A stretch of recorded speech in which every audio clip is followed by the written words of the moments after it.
Teachers, what's the craziest thing a parent has demanded from you? I had been teaching at Lincoln Middle School for 3 years when one of the most absurd parent interactions of my career happened. It involved a kid named Dylan and his mother, Cynthia. From the first parent-teacher conference, it was obvious she operated on a completely different wavelength. She smiled politely, nodded along to everything I said, but there was a tension under her polite veneer that made my stomach tighten. Dylan was a decent student, bright enough but easily distracted. In class, he doodled, whispered jokes to his friends, and occasionally skipped homework. Standard middle school stuff. I kept him on track with reminders, after-class check-ins, and extra guidance. But Cynthia had different expectations. She didn't just want Dylan to improve. She wanted him to excel in a way that defied logic. It started subtly. Cynthia called me a few weeks into the semester, insisting that Dylan's math grade reflected poor teaching, rather than a lack of effort. I explained the grading system, his progress, and the areas where he needed to focus. She listened for a minute, then said, "I want you to give him extra credit every week, just to make sure he's never behind. It's not about grades. It's about his future." I nodded politely, thinking it was a minor request I could manage. Then came the emails. Cynthia wanted Dylan to be allowed to use a calculator for every single assignment, even the ones specifically meant to develop mental math. She wanted him excused from timed tests because he works better under no pressure, even though timed assessments were part of the curriculum. She demanded he get special seating at the front of the class, and that I personally remind him every morning to turn in his homework. It escalated when she sent me a 3-page letter detailing a learning plan she had drafted herself. She included a daily schedule down to the minute, the exact phrasing of encouragements I was supposed to use,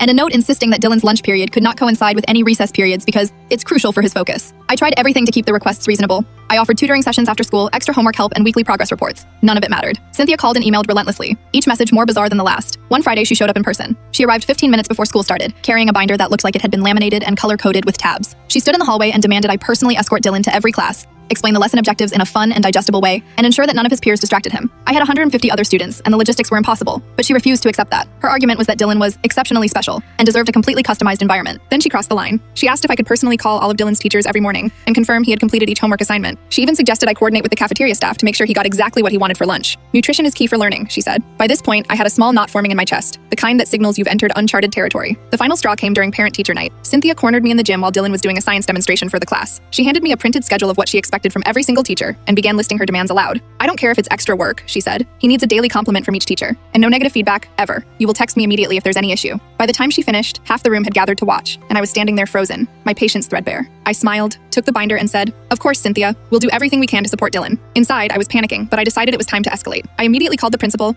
explained the situation, and handed over copies of all emails and her demands. The principal scheduled a meeting with Cynthia, Dylan, me, and a counselor. By the end, she was told in no uncertain terms that her requests were completely unreasonable and could not be accommodated. After that, Cynthia stopped showing up at my classroom unannounced. Dylan continued to do his work with the normal ups and downs of middle school, and I breathed easier. It was surreal to think that one parent could so completely ignore reality and insist that the world bend to their child. The binder, the morning calls, the lunch instructions, all of it had been madness. I still have that binder in my desk drawer, a reminder that some parent expectations can cross every line you think exists. Looking back, it's almost funny. The audacity, the planning, the sheer conviction that she could turn a middle school teacher into a personal assistant. Cynthia's demands were the craziest I've ever faced, and I'll never forget the way she stormed the gym that night, convinced she was in charge of the entire school.